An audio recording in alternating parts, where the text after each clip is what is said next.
Hey everyone, welcome back to Fireside Writer. It's TJ Stecker here. So I've been requested by some of my loyal subscribers and viewers to give some more background about me, about my novels, about the stories that go into the novels. And so that's what I think I'd like to do. We're going to try and do maybe a weekly just sort of update on what's going on and where I share some stories. It'll be a little less scripted, more free form, and I have to figure out a title for this. If you're watching this, then you've seen the title because it was in the thumbnail. So let me know what you think. If that one will stick, if not, we'll keep workshopping it. But yeah, so I just want this to be a little bit more off the cuff. There's going to be a few more stutters, some more pauses, but it'll feel a little bit less like I'm reading a script or something that I've spent some time getting ready. So to start, I've written 2 books. I've written Redacted and The Moth. The Moth was the second one I wrote, and it's actually the one that got me my agent. But she really liked my agent, the first book I wrote, Redacted, and so we worked on that. And both, now Redacted and The Moth, are out on submission with publishers, and hoping to get good news on those sooner than later. It's never really you never really know in this business how soon anything could possibly be. It's the slowest moving business I think I've ever worked in my entire life. But that being said, Redacted was a lot of fun to write. It's about Jefferson Coburn, who, like me, was a P-3 Orion, a Naval Flight Officer. But in this story, he's stationed, deployed in Djibouti when he gets a message on his tactical computer while he's flying to call home to his grandma. And so when he lands, he calls grandma and he finds out that his uncle has died and he has to go home for the funeral. So Jeff goes home for the funeral, finds out that it was ruled a suicide. He also learns that his uncle was a Vietnam prisoner of war, which he didn't know, and that he got a dishonorable discharge, his uncle did, which strikes Jeff as completely insane, because those guys who were POWs were heroes, and his uncle was no less of a hero. And how the heck could somebody get a dishonorable discharge after suffering through that? So Jeff thinks the whole thing is fishy, and he investigates the suicide, and there's things that lead him to believe that maybe it wasn't a suicide. And then he finds that his uncle's left behind some clues to some government cover-up that he had been investigating. And eventually it ties into Jeff's own life and background in Djibouti, Africa. And so he is investigating both his uncle's suicide/murder and the 50-year cover-up that's still going on to this present day. So that's the story of Redacted. I'm excited about it because it was a lot of fun to write. I started it in 2019. I was really excited for it. I got up every morning at 5 a.m. to write. And that story just kind of came out of me because the character was a lot like me. So it wasn't like I was having to think about what would Jefferson Coburn say here or what would Jefferson Coburn do here. It was more like, what would I do here? What would I say here? So that made it a little bit easier. I had to do, I remember I had to pull some in my editing process, which took a long time. And I think it takes longer when you are writing almost not a self-insert, but somebody who shares a lot of your characteristics, that you're not putting too much of yourself in it. Because sometimes it can get a little self-serving if you're writing yourself. So it took a long time for me to make sure I wasn't putting things in there that were, because if you're writing about yourself, you don't want to make it look like, oh, this guy's perfect, everything he does is perfect, because you see yourself as some sort of perfect person. So there were things that were hard. One of the things I had to deal with when writing that character, he was so much like me that the people around him, I had to allow myself not to treat them the same way I would treat, my people, same roles. So his mother, she has her own Piccadillys, and she's a lot different than my own mother. And I had to kill his father because I didn't want him in the story. And so that was actually hard to do, because the character started out so much like me that it was hard to kill my dad in the story. That's what it felt like. So just some thoughts on, if you're going to write about any aspect of yourself in a character, think about what that really means, and can you write people that you love in those same roles? can you write them in a way that you wouldn't treat them in real life? So it's something to think about. Something I definitely didn't think about when I wrote the story, but definitely when I edited it, I realized I can't. This guy can't be me, and these people can't be the people in my life. So there's aspects of them that are taken from them. Everything influences my characters or the stories, but you can't tie any person I found to a specific person in your life or a specific person completely. So just something to think about. And I was recently working on another video for this channel about Tom Clancy and the P-3. It's an airplane that I flew on. I wasn't a pilot. I was the goose on the P-3. So if you've seen Top Gun, there's the pilot and a navigator or weapons person. It's a Maverick and Goose. On the P-3, there's 2 pilots and there's 2 tactical officers. There's the tactical coordinator and the navigator communicator. And my first deployment, the one that sort of bases some of the story on, I was a navigator communicator.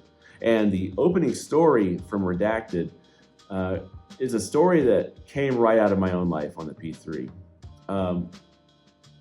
Interesting, so we were flying, the P-3 was designed, and for years, especially in the Cold War, its mission was to hunt submarines, drop sonar buoys to listen for submarines, and then eventually, I guess, if it comes down to it, drop a torpedo to take out the submarine.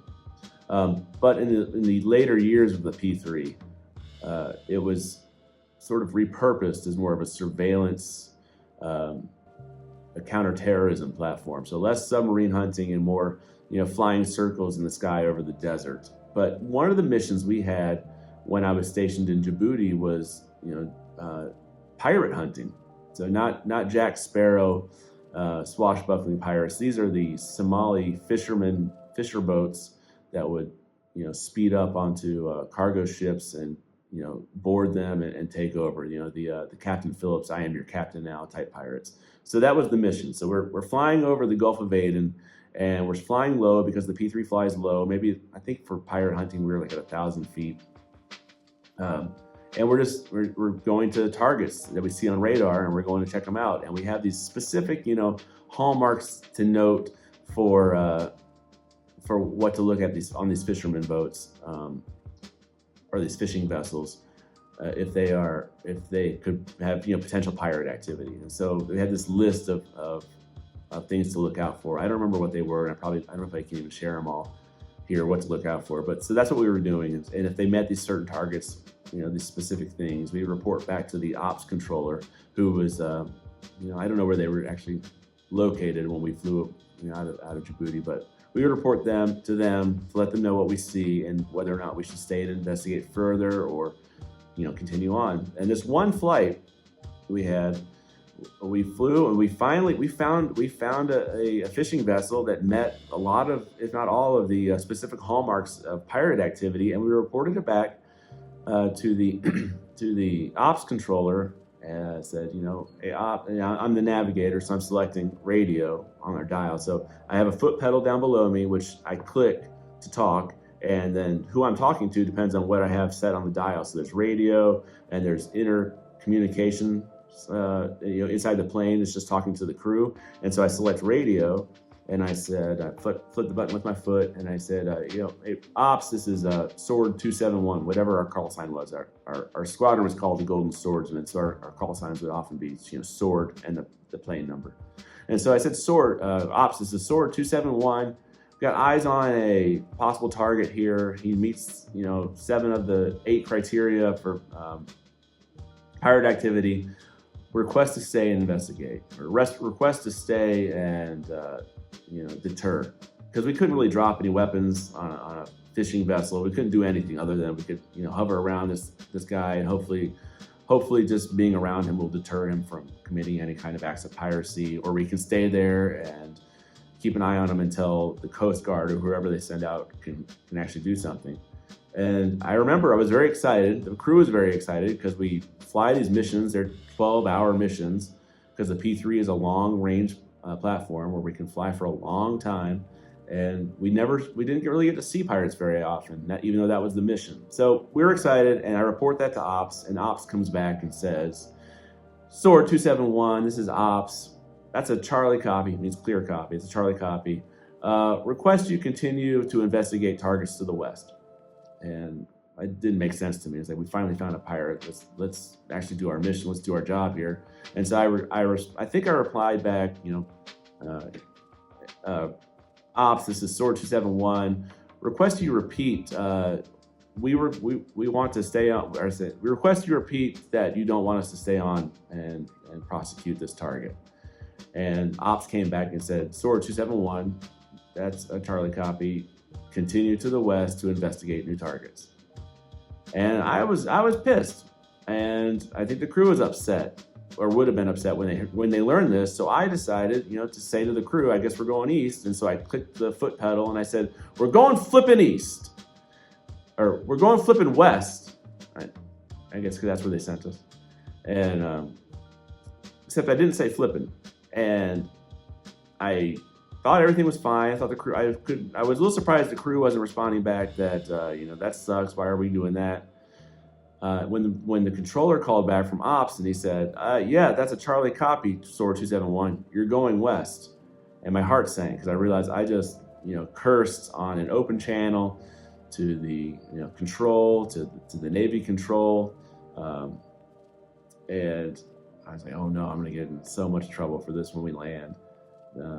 Because you're just not supposed to do that. And so I just quickly responded with my tail between my legs, roger that, control, out.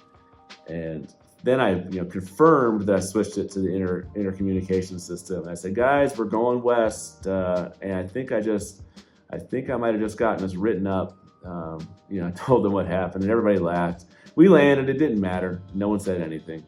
And so it was a lot to be worried about over nothing. But anyway, long story short, that's the story that opens up the book for Redacted. Jefferson Coburn does the same thing on his flight. The main difference is Jefferson Coburn is a tactical coordinator. He's the missile, the weapons person on the plane. And he's not the navigator communicator. The communicator would have done that, but it made more sense in the story for Jeff to do it, even though he wouldn't have been the one doing the radio call. He could feasibly do the radio calls, but normally the communicator would do it. When I did it, I was the communicator on the plane. But I used that story for Jeff. So yeah, that's sort of the background and some of the stuff that goes into Redacted. Jeff in the story works in the Pentagon. I worked in the Pentagon, so a lot of that comes from there. I have lots of stories to share from that time as well. And then even and there's part of the story that takes place in the Senate. I worked in the U.S. Senate. And so some of that works its way into the book. Yeah, that's just one of those things I wanted to share with you. And as we go forward, I'll share more with you. And I'll let you know how I'm going with the current book. The current book I'm working on is the follow-up to Redacted. It's a sequel. It's a direct sequel. The Moth is in the same universe. It follows Jeff's sister in North Carolina mountains. But this one I'm working on now is a direct sequel to Redacted. And I'm not sharing the title quite yet. I'll do that soon. I want to get a little bit closer to finishing it before I share it. I'm about 30,000 words into it. I'm just hoping to get 75 to 80,000 words on it.